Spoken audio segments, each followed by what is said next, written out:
ദുഷ്ടനെ അവിടുന്ന് വകവരുത്തുന്നു. ദുഃഖിതരുടെ അവകാശം സംരക്ഷിക്കുകയും ചെയ്യുന്നു.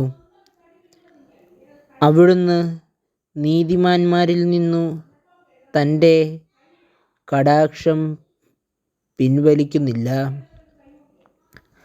അവരെ രാജാക്കന്മാരോടുകൂടെ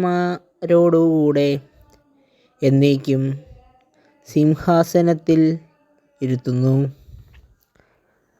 അവർക്കു മഹത്വം നൽകുന്നു. അവർ ചങ്ങലകളാൽ ബന്ധിക്കപ്പെടുകയും പീഡാപാശങ്ങളിൽ കുടുങ്ങുകയും ചെയ്യുമ്പോൾ